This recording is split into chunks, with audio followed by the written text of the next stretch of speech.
Esther, so if you want to turn to page 419 in your church Bibles, so that's Esther chapter 3, verses 7 to 15, that's reading today. So that's page 419 in your church Bibles. So as I turn into that, I just want to actually give a brief introduction to what's actually going on. So previously, we had Mordecai, who went up to the king. He proclaimed about, again, going to the king after he saved him, basically saved his life. Now, Mordecai, of course, didn't bow to the king, and Haman, who is one of the king's officials, went up to him and was scheming in his mind.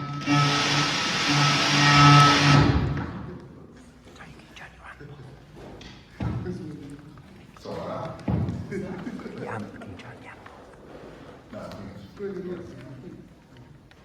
I'll just continue. So, anyways, Mordecai comes up, Haman looks at Mordecai and makes the claim that this guy is not someone the king should actually look out for, and started this plot of committing genocide to kill the Jews. So let's read. So, from verse 7 on to 15. So in the month of April, during the 12th year of King Xerxes' reign, lots was casted in Haman's presence. The lots were called Purim, to determine the best day and month to take action. And the day selected was March 7th, which was nearly a year later. Then Haman approached King Xerxes and said, "There's a certain race of people scattered through all the province of your empire, who keep themselves separate from everyone else. Their laws are different from those of any other people, and they refuse to obey the laws of the king. So it is not in the king's interest to let them live. If it please the king, issue a decree that they be destroyed, and I will pay 10,000 large sacks of silver to the government administrators to be deposited into the royal treasury." The king agreed, confirming his decision by removing his signet ring from his finger and giving it to Haman, son of Hammedatha, the Agag, the enemy of the Jews. The king said, "The money and the people are both yours to do as you see fit." So on April 17th, the king's secretaries were summoned, and a decree was written, exactly as Haman dictated. It was sent to the king's high officers, governors of the respective provinces, and the nobles of each province in their own scripts and languages. The decree was written in the name of King Xerxes, and sealed with the king's signet ring. Dispatches were sent by swift messengers into all provinces of the empire, giving the order that all Jews, young and old, including women and children, must be killed, slaughtered and annihilated on a single day. And this was scheduled to happen on March 7th of the next year. The property of the Jews would be also given to those who killed them. A copy of this decree was issued as a law in every province and proclaimed to all peoples, so that they would be ready to do their duty on the appointed day. At the king's command, the decree went out by swift messengers, and it was also proclaimed in the fortress of Susa. The king and Haman sat down and drank, but the city of Susa fell into confusion. So, what's happened in this narrative is Haman's idea is now coming to life. Every thought starts with a thought, but then action follows with it. So let's actually break down what's happening here. They were casting lots almost a year. One whole year of casting lots. Now, I'm not really sure what casting lots is. Basically, it's a form of, let's say, flipping a coin. Let's see what side the coin lands on. Imagine doing that for a whole year just to decide on what day you'd like to do something. How it worked in their tradition was when they would cast lots, when they would do that, they would say, by the will of the gods, then the day would be chosen. Of course, this took a whole entire year. That shows something, that God's hand was in this. Because it could have fell on the first day, it could have fell a week later, or a month later, but why did it take a year? It shows that the God of the Hebrews, the God of the Jewish people, superseded the gods of Persia. But we also find a very interesting term, Purim, or Purim. That, as we're going to go on later in chapter 9, that's basically a Jewish festival. That day that they were casting lots, the Jews actually used that as a celebration day. So they would celebrate the fact that, again, the lots were casted, but it took so long for it to actually be fulfilled, and of course later on in the narrative, and we'll preach, things actually take a turn for the actual better for the Jewish people. So, let's move on to Haman. Haman is, of course, brand new character into our narrative. As you can see by Haman, just by the short verses we've read, he's not a very nice man. Quite wicked, actually, to be honest. And his intentions are very, very conniving. But what did he actually claim? What was the claims that Haman made? Now, I'm going to do this in the English Standard Version, but it's basically the same thing. It says he referred to the Jews as a certain people. Notice he didn't actually say to the king, these Jews in your land who are separated or scattered amongst your people are doing this. He said a certain people. Now, this is a very, very vague reference. Very vague. It's like me telling you, right, oh, there's a certain person in church talking about you. You're going to probably be thinking, okay, hang on, this person didn't shake my hand last week, this person, he didn't smile at me last week. That could bring any picture into your mind. So him is very smart. Number 2, he says separate and scattered. Again, we understand that when the Jews were under the might of Babylon, later on, again, one of the kings, they freed the Jews. Some of the Jews went back to Jerusalem, some of them stayed in Persia. And the place which we're talking about, Susa, is where the Jews were mostly dwelling. But I want to remember, the claim that Haman made was only based on that short interaction with Mordecai. Just because Mordecai didn't bow, just because Mordecai didn't do what Haman intended, he made this big picture in front of the king. That goes to show that you can blow something completely out of proportion if you're not looking carefully.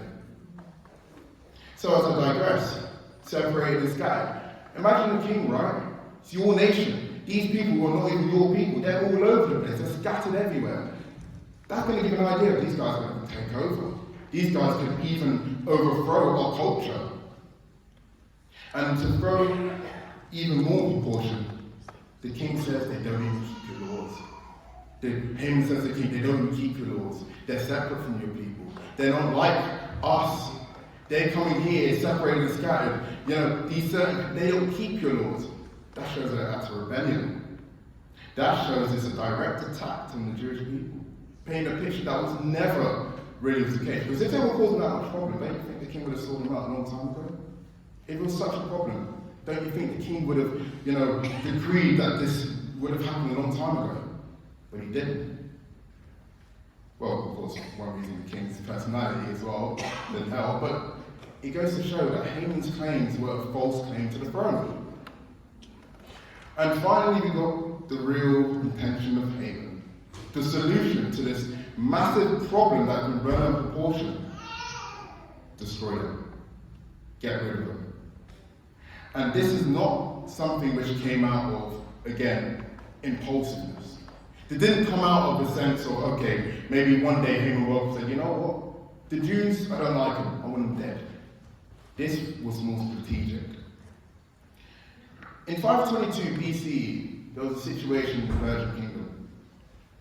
The Magayan brothers, basically a separate race of people, I think it's Zoroastrians, we may actually call them. These guys actually made a false claim to the throne. These guys rose on the throne through deception. Now, this plot they had, these two brothers from a certain race, 8 months later this was discovered. And King Darius I, who's of course the king at the time, decided that following this deception that this race of people has done, following what these two brothers have done in 522 BC, he's going to commit a genocide. So what he did, anyone associated with that race of people, anyone who, again, knew that people, let's say even a friend of that different class, not only he would be killed, but you'd be killed as well. Because any association would be showing you treason. So Haman, a good Persian official, would know his history, would know about the situation. So of course this didn't come out of nowhere. And on top of that, knowing the personality of the king, he's easily persuaded. So it didn't take too much to say, let's get this all sorted and into place. But I'd like to fast forward to modern day history. Well, not so modern anymore. World War II, Nazi Germany. Nazi Germany, we all know the atrocities the Nazis did to the Jewish people.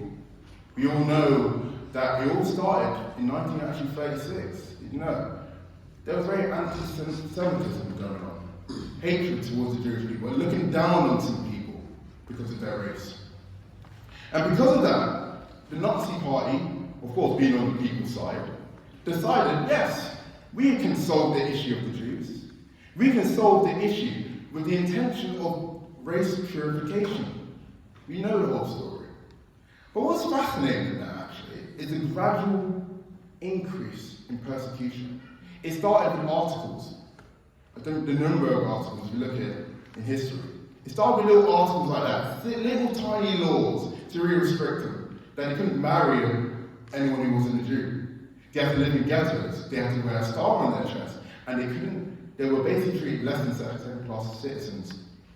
But why did they do that? Again, they said racial purification, but actually, let's turn back to Haman. What was the two claims he made?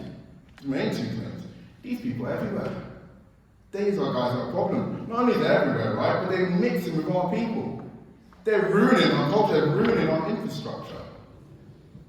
And number two, that again, they don't do what we do. They're different. The Jews are different people. They do different traditions. Again, to Nazi Germany at the time, normal German traditions wouldn't really fit in with a Jewish person. Of course, they have their different prayers they must pray, for example. As I digress, fast forward to what Hitler did, labor camps. Extermination of the Jewish people. But painting it, making a false claim of how, yes, we're going to put these in camps so they can work for us, you know? Just away from you guys, right? We already separated, they're all looked after. And you know the number, 6 million. 6 million Jews were killed.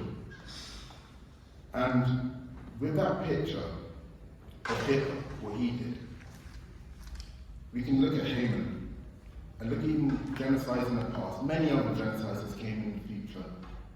And we can see their intentions was this. These people have become too much. These people don't act like us. Let's get rid of them. Having that pride, that ego, acting like we are the chosen race. We are the people that anyone else is against us, we should kill them. It's a wrong mentality. It's an evil mentality. But let's go back to Haman. Why is he called enemies of the Jews? You know what some commentaries actually say he's an agent of Satan. And let me explain why. When you call someone a derogatory term, for example, Haman's called an Agag. There's no such thing really of an Agag. There's no tribe called the tribe of Agag or the nation of Agag. But why does this happen? We've got to go all the way back to Exodus. So let's turn to my Bible to Exodus 17, verse 14 actually. Exodus 17, verse 14. So a bit of context here. So after the Jews have left the promise, just left Egypt, they're in the wilderness. They didn't go down to the land of the Philistines for a reason, because there'll be problems, war. So God avoided that. So as they were going through the promised land, they bumped into a certain group of people called the Amalekites. And what the Amalekites did was, of course, ambush them. There was a big fight with Joshua leading the charge. And the famous story of Moses lifting his arms up to heaven, and every time he lifted up his arms to heaven, they would prevail in battle. Every time they would lower, they would fail. But, story goes, they succeed in battle. And this is what the Lord said. After the victory, the Lord instructed Moses, write this down on a scroll as a permanent, I repeat, a permanent reminder, and read it aloud to Joshua. I will erase the memory of Amalek from under heaven. So it's the land of Amalekites. So fast forward 700 years later, that's already been decreed. In 1 Samuel 15, verse 1 to 3, Saul is given a very specific instruction. Very specific. And very rarely you see this come on given in the Bible. It says this. So 1 Samuel chapter 15, verse 1 to 3. You can follow along with this. It said this. One day Samuel said to Saul, it was the Lord who told me to anoint you as king of Israel. Now, listen to this message from the Lord. This is what the Lord of heaven's armies has declared. I have decided to settle accounts with the nation of Amalek for opposing Israel when they came from Egypt. Now go and completely destroy the Amalekite nation. Men, women, children, baby, cattle, sheep and goats, and camels and donkeys. So long story short, this decree was given to wipe out the Amalekites. Saul went to battle. Yes, he did. He won that battle. However, there's one problem. God said to wipe him out. What did Saul do? He brought back King Agag, the king of the Amalekites. And of course, out of disobedience to God, out of anger for the fact he disobeyed God, Samuel goes to kill the king himself. And after that, then we're looking at David, who he then looks for a new king. It goes to show, if you disobey God, right, not in a scary way, but it's like this. If God's given a command to do something, right, it's for a good reason. And Saul knew this very clearly, what he needed to do. He is a Benjamite, from the tribe of Benjamin. So of course he would know that again the Amalekites were enemies of the Jewish people. So why are you capturing them? You know? It goes to show that rebellion, that nature of rebellion, you know. And with the idea of Haman now, if you go fast forward to Haman, he's called an Agag. Kind of a derogatory term based off the king of Agag, the one who Samuel killed, right? So him being called an Agag isn't the fact that he's part of Christ, it's to show what Haman really is. An enemy. Someone who doesn't like the Jewish people. We can just see by the short passages in our narrative that Haman wasn't someone for the Jews, he was very much against them. And we all know that Satan tried this plan many times in the Bible. In Exodus he tried it, where he tried to again kill every firstborn to stop those Hebrew people from growing even more. When they were enslaved in Egypt, what was the charge? What was the command? We need to oppress these people, they've become too numerous. And the Pharaoh, it says in the Bible, the Pharaoh forgot about Joseph. Didn't care about what Joseph did. Didn't care about Joseph's influence. But he still went on with his evil. It goes to show that evil has no care for things of the past. They have no emotion about, yes, he's done this to the person. What evil wants, what Satan desires is destruction. Destruction and murder. He doesn't care about who this person is. He doesn't care about your ideas. He just wants destruction.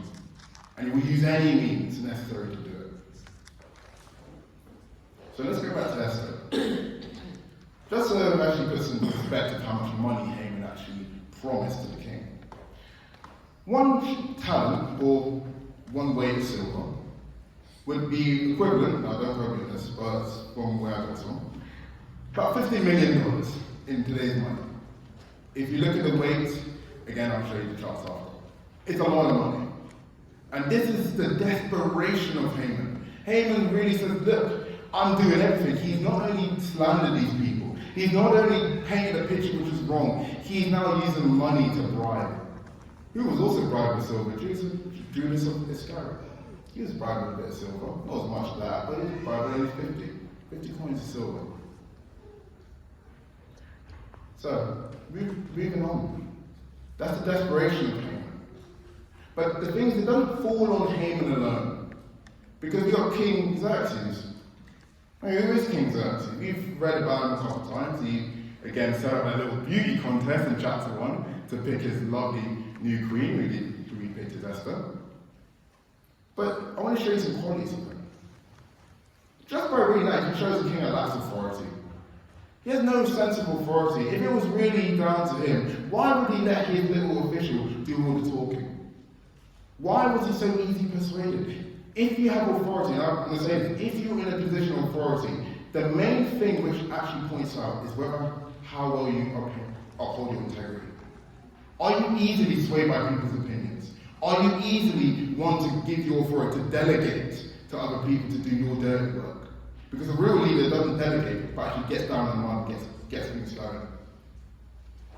Number 2, lack of responsibility. The fact that he gave a signet ring is a sign of giving authority. It's like King Charles saying, you know what, I'm going to give you guys my signature.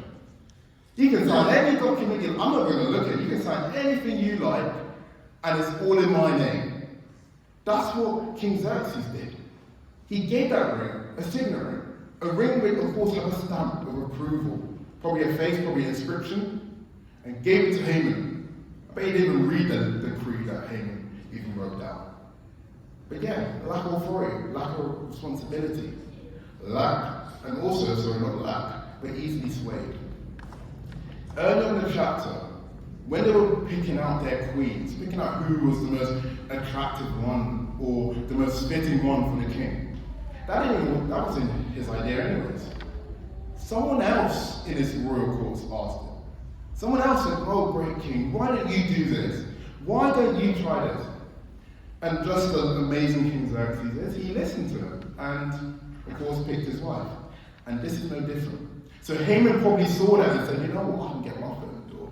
This guy can't even stand on his own 2 feet. I can persuade him. I can make him do what I please if I put my case forward." So a leader who's easily swayed, lacks responsibility, lacks authority, and also lacks care for the people. Which, again, all of those just points out to that. A lack of care. A lack of actual care for those who, again, in your kingdom. Because if they really cared, then they would have, again, wouldn't have signed it, would have actually read it. But as I finish off, after that, they have a lovely little drink. After all that chaos has been sent out, they have a little drink together, Haman and the king, solidifying that the fact they don't care about their people. Solidifying that the fact that this king can't actually rule. Because after the nation's in absolute disarray, don't you think you should actually say something as a king? Don't you think you should actually comfort your people, reassure your people? But no, what he does is have a drink with the very person who put him in that position anyways. So what can we learn from this? The scary thing is that what Haman's actions are not very alienated. You may think that Haman went from 0 to 100 just like that. No, it was a gradual incline. Maybe it went a bit quicker, but it was gradual. Same with us.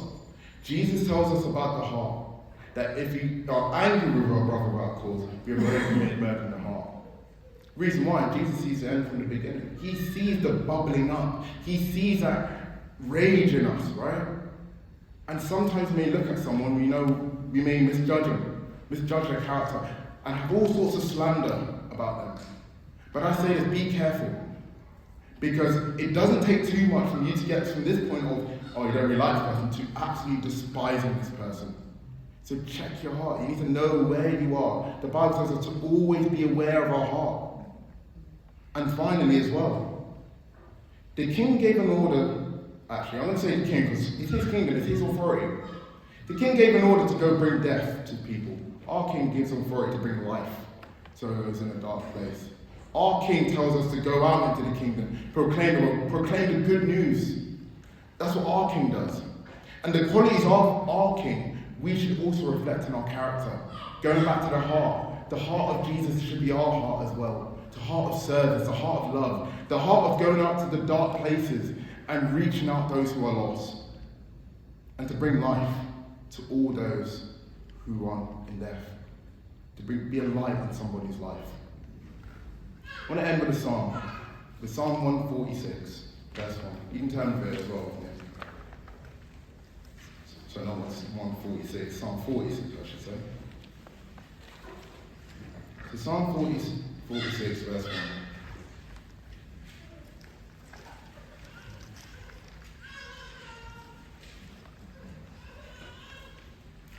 And it's only one verse, and it says, God is our refuge and strength, always ready to help in times of trouble.